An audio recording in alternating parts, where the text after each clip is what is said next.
Saya pemilik dari roti Anang Salatiga ini. Umur saya 45 tahun.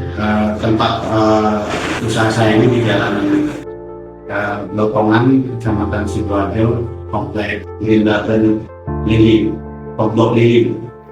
Saya memulai ini karena basic saya adalah baker atau pembuat roti. Jadi saya merintis ini belum begitu lama, masih perhitungan baru. Saya memang dari dulu berminat untuk membuat usaha bakery sendiri. Saya selama ini bekerja sebagai baker di luar negeri. Jadi ingin jadi bagaimana rasanya menjadi seorang swastawan. Ya. Untuk roti yang saya jual ini namanya roti hamper, kalau kita bilang, karena bentuknya kotak, itu cocok untuk oleh buat tangan atau untuk hajat atau apa. Ini roti jenis toppingan ya, karena memang rotinya itu nanti di toppingnya di luar, tidak bersama dengan roti yang di oven langsung. Untuk roti kita sendiri memang baru ada itu saja, satu jenis roti hampers. Karena batasan expired kita kan 4 hari ya, roti tersebut. Jadi kita bisa, cara triknya adalah mungkin si toppingannya kita buang karena memang itu tidak bagus lagi, tidak bisa dipakai. Kalau untuk rotinya sendiri, nanti kalau memang masih bagus, tidak berjamur, kita bisa keringkan di oven atau di terik matahari. Dan begitu kering kita bisa jadikan tepung roti.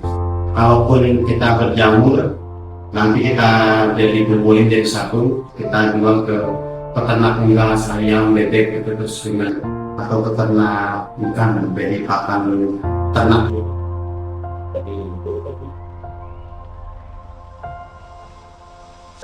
Untuk rekan-rekan ya, yang ingin merintis usaha seperti Rasa, seperti saya yang ingin berbisnis seperti saya, roti atau kue atau bolu atau bisnis lainnya, yang pertama sih niat, karena memang kalau tidak ada niat tidak akan jalan-jalan.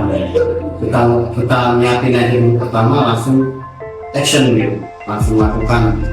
Jadi jangan nunggu ada uang banyak, ada kesempatan, ada waktu, kita lakukan aja dulu. Kejar apa yang jadi passion, yang jadi keinginanmu gitu, passionnya di mana, itu yang mesti kita kejar dulu. Karena kalau kerja tanpa passion kayaknya nggak akan berjalan sejalan ya. Karena seperti dipaksa, kalau udah passion kita di situ, yang seperti sekarang saya kan di roti ini, pasti bisa jadi ini kerjanya jadi ikhlas, tulus gitu, jadi nggak terpaksa. Jadi motivasi saya seperti itu. Jadi buat rekan-rekan yang pengen berbisnis di usia muda, lakukan aja apa yang kalian lakukan, kejar passion apa, mau di bidang ternak, mau di bidang apapun lah, lakukan aja. Nanti kan permasalahan memang ada, hambatan selalu ada, tapi kan kalau kita udah belajar dari situ, kerjanya udah ketemu, itu pasti akan jadi solusi tersendiri. Jadi kita akan belajar di mana kesalahan kita, di mana langkah yang kita ambil itu salah atau tidak. Karena memang nggak semua perjalanan lurus.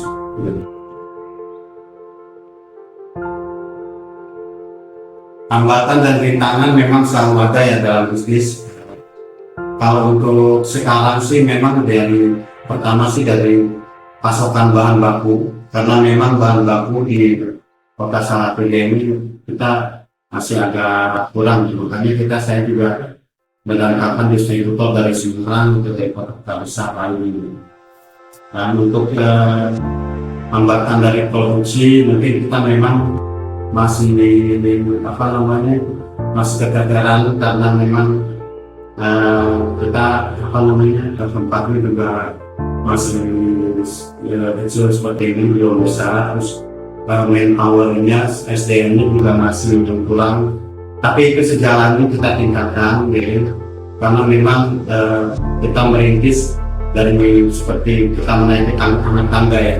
Jadi satu-satu aja kita perbaikin dari kualitas produknya, terus dari dari packagingnya, dari komunikasi kita terserah. Memang tidak semua reseller kita bisa penuhi permintaannya, karena memang kita juga terkendala itu, tapi kita selalu berusaha untuk meningkatkan kualitas dan profesi kita.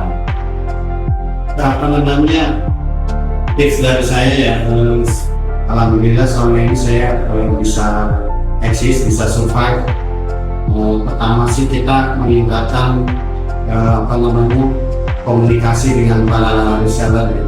Strategi saya sekarang sih memang tidak membuka toko, karena memang banyak resiko yang diambil kalau toko, jadi beban kontrak toko, beban dari rekrut tersebut, beban penambahan karyawan juga. Kalau sistem reseller ini kita berarti meningkatkan kualitas produk, karena produk langsung diambil konsumen yang kita tahu orangnya siapa, ini resellernya ini. Kalau sistem reseller seperti itu, jadi untuk bertahan di bisnis ini kita memang harus meningkatkan komunikasi, meningkatkan servis yang baik, memperluas jaringan pertemanan, kolega gitu, atau siapapun yang bisa jadi bisa. Karena ini juga membuka peluang usaha juga bagi reseller juga, itu mereka bisa ibaratnya ada sampingan gitu. Nah itulah yang dari strategi saya.